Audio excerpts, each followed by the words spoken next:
Et coucou tout le monde, on se retrouve aujourd'hui pour faire le budget du mois de novembre, je m'y perds, du mois de novembre. Voilà, il n'est pas encore fait, j'ai rempli les petites fiches, je n'ai plus qu'à mettre les montants, donc on va y aller, je vais vous zoomer un petit peu qu'on voie mieux. Donc on va d'abord faire ça et puis après je vous avais promis que je vous parlerai de mon futur projet. Comment j'avais écrit sur l'autre? Ok. Que je vous parlerai de mon futur projet et comme ça on fera le point et vous me donnerez votre avis sur le sujet. Donc déjà on va faire le prévisionnel du budget du mois de novembre pour voir un petit peu ce qu'il en est et normalement ça devrait le faire. Donc, au niveau du salaire, entre ce qui est du complément de Pôle emploi et de ce que je vais toucher de ma boutique à peu près, je me suis prévu 1 200 euros. Voilà. Alors, il y en a beaucoup qui m'ont demandé pourquoi tu as deux colonnes, à quoi ça sert. Les deux colonnes, tout simplement, ça c'est pour ce que je prévois et ce qui est réellement arrivé ou sorti de mon compte. Ça, c'est le prévisionnel, on va dire, et ça, c'est le réel. Donc moi, je prévois 1 200, mais parce que j'arrondis toujours, je sais que ce sera un petit chouïa plus, parce que je mets jamais les petits euros et les centimes. Voilà. Au niveau de la CAF, j'ai prévu 200 euros. C'est pareil, je sais que c'est un peu plus de 200 euros, mais je mets pas. Je prévois toujours moi le revenu à la baisse pour me laisser une marge d'erreur, on va dire. Et ça, je prévois toujours au-dessus pour que du coup, enfin au-dessus, j'arrondis au-dessus. Hein. Si j'ai 50 euros d'SFR, je vais pas prévoir 300 euros d'SFR, on est d'accord. Hein.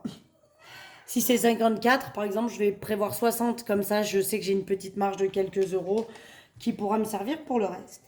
Au niveau du reste en banque, j'ai prévu qu'il me resterait 100 euros sur mes comptes à la fin du mois d'octobre. Au niveau des gains, c'est pareil, j'ai prévu 100 euros entre les remboursements. D'ailleurs, ça me fait penser que le père de Kim ne m'a pas fait le chèque, à moins qu'il soit dans la boîte de ma fille. Faut que je regarde. Et 200 euros de pension alimentaire pour mon fils, ce qui nous fait un total de 1 800 euros de revenus pour le mois de novembre. Au niveau de MMA, donc oui, hein, je redis, je n'ai pas d'eau, d'électricité, de crédit, de loyer, etc. Je n'ai aucun crédit en cours, que ce soit à la consommation ou IMO. Je n'ai pas de loyer puisque je vis dans une maison qui m'était donnée. Voilà, et comme on partage la maison avec mes parents, encore une fois, ils prennent à leur charge une bonne partie des frais. Et oui, j'ai énormément de chance. Et je le sais. Croyez-moi. Au niveau de MMA, donc c'est tout ce qui va être assurance voiture, quand même assurance maison, parce que je l'ai aussi, et l'assurance scolaire. Donc je prévois 47 euros. SFR, c'est pareil, je prévois 40 euros. La cantine, j'ai prévu 40 euros également. Netflix, c'est 13,49, donc ça, j'arrondis pas parce que je sais que c'est exactement ça.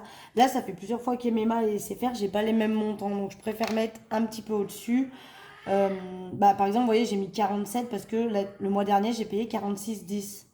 Et vu que le mois d'avant, j'avais payé 47,80, je sais jamais trop comment ça marche, donc je vais voir si c'est le même que le mois dernier. Je sais que pour le mois prochain, je pourrais mettre le montant exact. Et SFR, ça change tout le temps, lui, par contre, je sais pas pourquoi. Bref, au niveau essence, j'ai prévu 150 euros. Dépenses en CB, j'ai prévu 100 euros. Autoroute, j'ai quand même prévu 20 euros parce que j'ai pris un peu l'autoroute ce mois-ci. Mes enfants, c'est 20 euros chacun. Et la banque, c'est 9,18 €, c'est les frais bancaires. Ce qui me fait un total de 459,67 € qui vont sortir normalement. Ensuite, au niveau de mes enveloppes dans le porte-monnaie, au niveau course, donc je suis restée sur 80 euros par semaine. On repart sur 4 semaines pour le mois de novembre, ce qui me fait donc 320 euros. Tabac, 200 euros, mais je pense que les premiers 50 seront économisés. On verra. Marion, 20 euros par mois. Maison, 20 euros par mois. Divers, 40 euros pour le mois, ce qui fait 10 euros par semaine. 20 € pour la santé, 40 pour le loisir, puisque c'est 10 par semaine aussi, et 20 € pour le shopping, ce qui nous fait un total de 680 €. Voilà pour ça. Et ensuite, on va passer à mes enveloppes épargne. Et après, on pourra faire le total global de ce qu'il devrait me rester si je ne dépasse pas ce prévisionnel. Voilà, voilà.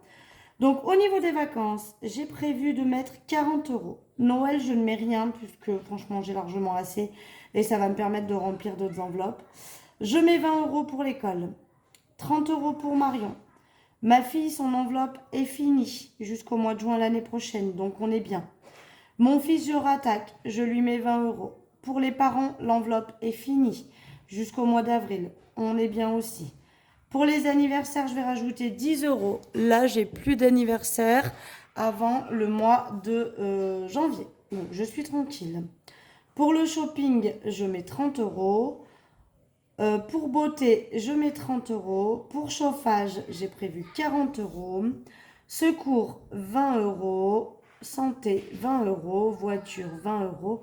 Et retraite, 20 €. Ce qui nous fait donc un total de 300 € d'économiser. Et d'après mes petits calculs, 1800 € moins les 459, moins les 680, moins les 300... il devrait me rester à la fin du mois 360 € et 33 centimes. Voilà. Ça, c'est mon budget du mois de novembre. On est pas mal. Ça devrait le faire. Voilà pour ça. Donc, une fois que moi, je ne fais pas le budget zéro, j'ai encore du coup 360 € que j'aurais pu mettre dans des épargnes ou autres. Mais je ne fais pas le budget zéro parce que j'ai trop peur d'un imprévu ou d'une dépense que je vais avoir envie de faire et qui n'était pas budgétisée. Donc, je préfère ne pas faire le budget zéro. Maintenant, nous allons venir à la partie qui, je pense, vous attendiez depuis un moment. Je vais vous parler du coup de mon futur projet. Je vais faire vite parce que je vois que sur mes vidéos, j'ai que 13 minutes de disponible sur mon téléphone. Donc, si je dépasse, ça va couper et je vais m'en vouloir. Donc, on va essayer de faire vite. Il me reste à peu près 6 minutes pour vous présenter le projet. Ça devrait le faire.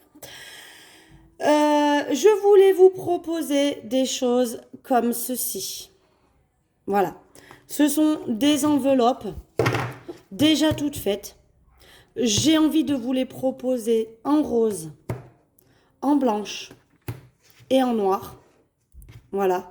Et elles seront forcément personnalisables à votre demande. Donc, ce sera à vous de me noter, je sais pas, vacances, Noël, anniversaire. Elles seront fournies avec un tracker que je vous glisserai à l'intérieur. Je les ai pas encore fabriqués, hein. Je pense que pour les noirs et blancs, on sera sur un tracker noir et blanc, très très simple. Et sur les roses, eh bien, je pense que je vous ferai un très très simple avec peut-être l'écriture rose en haut du tracker ou quoi que ce soit.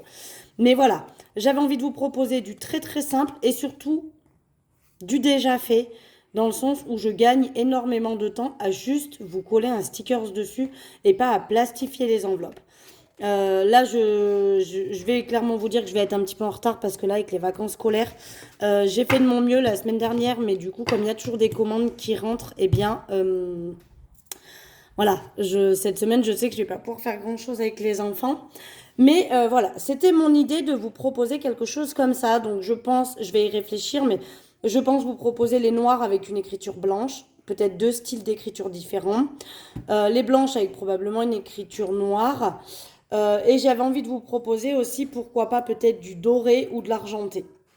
Pour celles qui n'aiment pas le doré, une écriture argentée, qui peuvent être mises sur n'importe quelle enveloppe, évidemment, hein. Et peut-être une écriture dorée. Vous savez, les écritures un peu pailletées que vous voyez, vous avez pu voir dans mes classeurs. Voilà, ça c'était le premier truc. Donc j'avais envie de vous proposer pour les épargnes, éventuellement. Après, ça peut être aussi de vous les proposer pour, vous savez, les budgets semaine. Par exemple, marquer budget semaine et mettre un tracker ou course, tabac, machin. Et dedans, vous mettez un tracker avec les 5 semaines comme celui que je fais. Je vais encore réfléchir un petit peu à ça. J'avais d'abord envie de vous en parler pour que vous voyez un petit peu à quoi ça ressemble. Et du coup, vous l'avez vu la dernière fois, mais ça, c'est mon ancien classeur. J'avais envie de vous proposer avec 3 classeurs différents. Donc, probablement dans le même style que ces classeurs-là, parce que j'avais envie de vous les personnaliser aussi à votre demande, bien évidemment. Peut-être un noir, un rose et un blanc, évidemment, qui seraient donc assortis à ça, avec l'option de personnaliser, marquer mes épargnes, marquer pourquoi pas mes défis, marquer, je sais pas moi, votre prénom ou celui de votre famille, celui de quelqu'un avec qui vous avez envie de l'offrir, etc. Donc voilà, j'avais envie de ça. Je voulais vous en parler parce qu'en fait, du coup, ça me demande de l'investissement. Dans le sens où si jamais ça intéresse quand même beaucoup de monde, voilà, j'avais bien envie de partir sur ça pour, entre guillemets, la prochaine collection. On reste dans du neutre quand même, mais j'avais envie de vous proposer aussi les roses parce que, voilà, c'est girly, c'est Charlie et ça fait plaisir. Je pense que moi, je vais me faire des noirs et des blanches. Je vais peut-être faire un mix dans mes épargnes parce que j'ai envie de les changer aussi. Mais voilà, je voulais vous en parler pour savoir si l'option de ces enveloppes déjà toutes faites en 3 coloris avec potentiellement 3 classeurs qui seront personnalisables à votre demande, savoir si c'est quelque chose qui peut vous intéresser ou non. Parce que ça veut dire qu'il va falloir que je me crée un stock et j'ai pas envie de me créer un stock si jamais c'est quelque chose qui vous plaît pas. D'accord? Si jamais vraiment c'est quelque chose. Donc je veux que vous soyez honnête, hein, il n'y a pas de bonne ou de mauvaise réponse, il n'y a pas de gentil ou de mauvais commentaires. Simplement, moi je veux réellement votre avis pour que vous puissiez me dire si oui ou non c'est une bonne idée, si c'est quelque chose qui vous plaît et savoir si il y en a certaines d'entre vous qui seraient par la suite intéressées pour commander. Voilà. Et si ça plaît et si c'est intéressant pour vous, eh bien, je me ferai un petit stock de ces enveloppes afin de ne pas être en rade trop rapidement. Mais je me ferai un petit stock parce que là, j'en ai vraiment, voilà, j'en ai 4 de chaque, quoi. Hein. Donc, je peux pas fournir grand monde encore. Mais si ça vous plaît, je passe commande, je m'organise tout ça au niveau des classeurs aussi. Ce sera que du A6 par contre les classeurs. À voir si j'en trouve en A5 pour mettre le budget planeur. Je vais y réfléchir. Mais déjà, sur le principe de ces enveloppes, vous me dites si c'est quelque chose qui peut vous plaire. Voilà. J'ai plus beaucoup de temps sur ma vidéo. Ça va couper sinon. Donc, je vous fais des gros bisous. Vous me laissez en commentaire votre avis sur le sujet. Et puis, on se retrouve vendredi, du coup, pour faire le bilan du mois d'octobre, ainsi que le bilan, du coup, de la 5e semaine. Allez, je vous embrasse. Et puis, je vous dis à très vite. Bisous, bisous.